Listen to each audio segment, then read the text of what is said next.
കണ്ണൂരിലെ ബോംബ് രാഷ്ട്രീയത്തിൻ്റെ കഥ നമുക്കൊക്കെ അറിയാം. എവിടെയെങ്കിലുമൊക്കെ ഇരുന്ന് ഏതെങ്കിലുമൊക്കെ ബോംബ് ഇടയ്ക്കിടയ്ക്ക് പൊട്ടും. സാധാരണക്കാരൻ്റെ കൈയും കാലുമൊക്കെ ആ ബോംബ് പൊട്ടലിൽ തകർന്ന് തരിപ്പണമാകും. ചിലരുടെ ജീവിതം തന്നെ അതോടുകൂടി ഒടുങ്ങും. ഏതെങ്കിലും പറമ്പിലോ ആളൊഴിഞ്ഞ പറമ്പിൽ അല്ലെങ്കിൽ ഏതെങ്കിലും കലിങ്കിലോ ഒക്കെ ആയിരിക്കും ഈ ബോംബുകൾ സൂക്ഷിച്ചിരിക്കുന്നത്.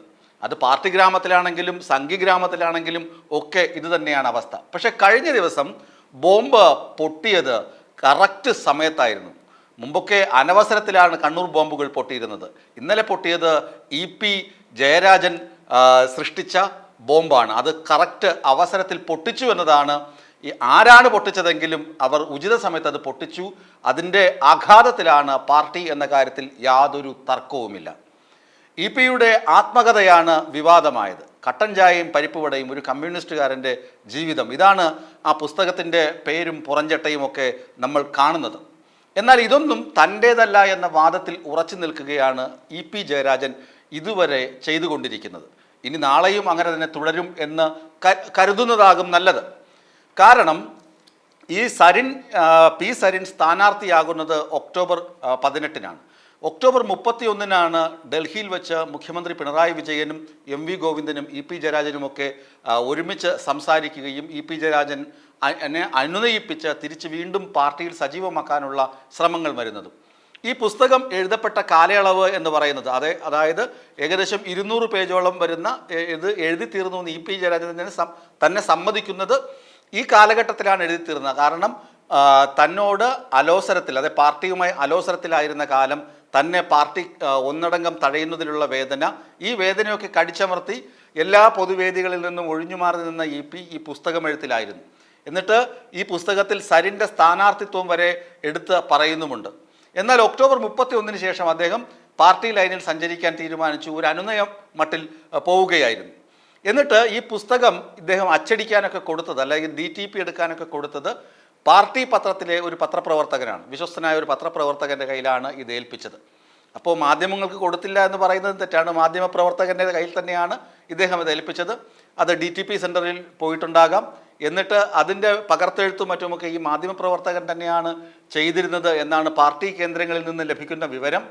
അപ്പോൾ പാർട്ടി പറയുന്നത് EP ജയരാജൻ്റെ ബാല്യം മുതൽ ഇതുവരെയുള്ള പ്രായം, ഇപ്പോൾ അദ്ദേഹത്തിന് 74 വയസ്സ്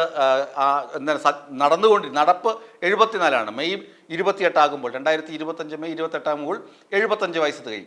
ഈ 74 വയസ്സ് വരെയുള്ള അദ്ദേഹത്തിൻ്റെ അനുഭവങ്ങളാണ് ആ പുസ്തകത്തിൽ പറയുന്നത്. അതിന് വളരെ രസകരമായ ഫോട്ടോഗ്രാഫുകളും അദ്ദേഹം ഉപയോഗിച്ചിട്ടുണ്ട്, ചിത്രങ്ങളുടെ സഹായവുമുണ്ട്. അതുകൊണ്ട് തന്നെ EP ജയരാജന് തൻ്റെ ആത്മകഥ താൻ എഴുതിയിട്ടില്ല, അല്ലെങ്കിൽ പേര് പോലും നിശ്ചയിച്ചിട്ടില്ല എന്ന കാര്യത്തിൽ നിന്നൊന്നും മാറി നിൽക്കാൻ കഴിയുകയില്ലെന്ന് പാർട്ടി വിലയിരുത്തുന്നുണ്ട്. അതുകൊണ്ട് തന്നെ നാളെ ചേരുന്ന CPM സംസ്ഥാന സെക്രട്ടേറിയറ്റ് യോഗം EP-യുടെ ആത്മകഥ ചർച്ച ചെയ്യും. EP-യുടെ ഇങ്ങനെ തുടരെ വരുന്ന തെരഞ്ഞെടുപ്പ് കാലത്തുണ്ടാകുന്ന ബോംബ് പൊട്ടിക്കൽ ചർച്ചയാകും. ഈ തെരഞ്ഞെടുപ്പ് കാലത്ത് ബോംബ് പൊട്ടിച്ചത് EP മാത്രമാണോ എന്ന് ചോദിച്ചാൽ അല്ല. EP ഇപ്പോൾ കഴിഞ്ഞ ലോക്സഭാ തെരഞ്ഞെടുപ്പിലാണ് ജാവദേക്കറെ കണ്ട കാര്യം വെളിപ്പെടുത്തിയത്.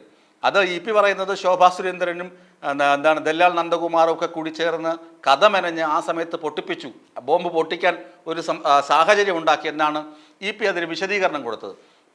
അന്നും EP ഇതുപോലെ ആസൂത്രിതമായ ഗൂഢാലോചനയുണ്ട് ഇതിന് പിന്നിൽ എന്നൊക്കെ പറഞ്ഞിട്ട് DGPക്ക് പരാതി കൊടുത്തിരുന്നു.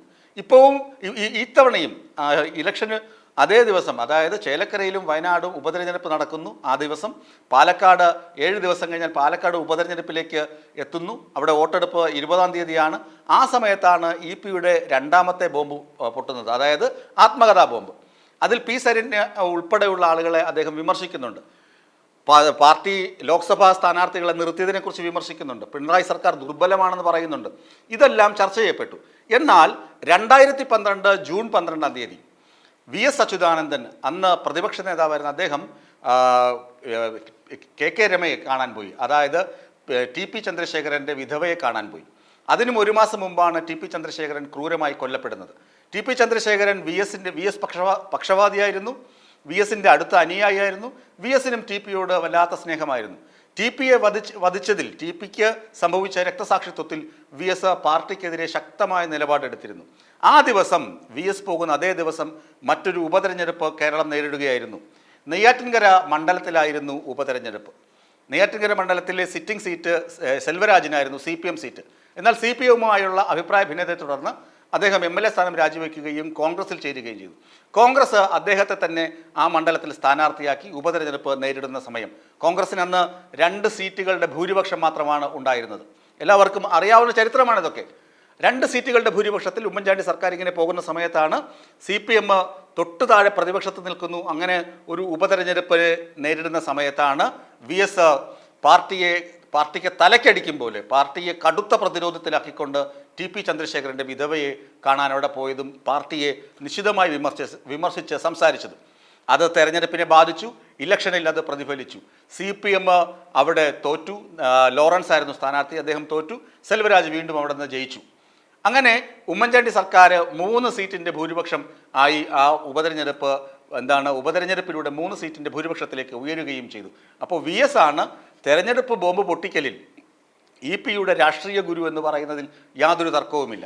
EP-ക്കെതിരെ ഇനി വരുന്ന അച്ചടക്ക നടപടികൾ അല്ലെങ്കിൽ എന്തായിരിക്കും എന്നുള്ളത് വന്നാണ്. ഇപ്പോൾ സംസ്ഥാന സമ്മേളനങ്ങളുടെ കാലമായതുകൊണ്ട് നടപടി വരാൻ സാധ്യതയില്ല. എന്നാലും നാളെ ഈ സംസ്ഥാന സെക്രട്ടേറിയറ്റ് EP-യുടെ കാര്യം, EP-യുടെ ആത്മകഥ വിവാദത്തെക്കുറിച്ച് ചർച്ച ചെയ്യും. EP നാളത്തെ സെക്രട്ടേറിയറ്റിൽ പങ്കെടുക്കുമോ ഇല്ലയോ എന്ന കാര്യവും വ്യക്തമല്ല.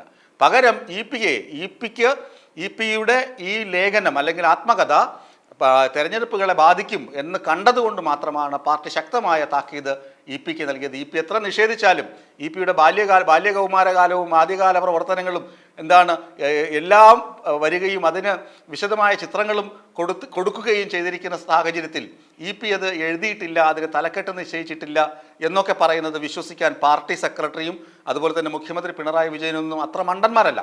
അതുകൊണ്ട് തന്നെ EP-യോട് ഈ വിവാദത്തിൽ നിന്ന് തൽക്കാലം മാറി നിൽക്കാനും പാലക്കാട് P. സരിന് വേണ്ടി ശക്തമായ പ്രചരണത്തിന് ഇറങ്ങാനും പാർട്ടി നിർദ്ദേശിച്ചത്.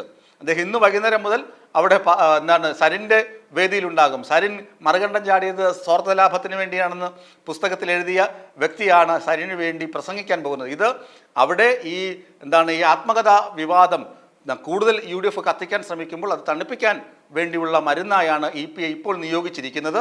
ഏതായാലും EP-യുടെ ബോംബ് കണ്ണൂർ ബോംബ് പോലെ കണ്ണൂരിലെ രാഷ്ട്രീയ പാർട്ടിക്കാർ അവിടെ കൊണ്ട് ഒളിപ്പിച്ചു വെക്കുന്ന ബോംബുകൾ പോലെ അനവസരത്തിൽ ഇടയ്ക്കിടയ്ക്ക് പൊട്ടി സാധാരണക്കാരുടെ കണ്ണീരിന് കാരണമാകുന്ന ബോംബ് പോലെ ആയിരുന്നില്ല. ഇത് അവസരത്തിൽ പൊട്ടി ഔചിത്യബോധത്തോടു കൂടി പൊട്ടിച്ച് കൃത്യമായി പാർട്ടിക്ക് തന്നെ ഗുരുതരമായ ആഘാതം കൊടുത്ത കണ്ണൂർ ബോംബാണ് EP ജയരാജൻ്റെ ആത്മകഥ എന്ന് പറയുന്നതിൽ ഒരു തർക്കവുമില്ല.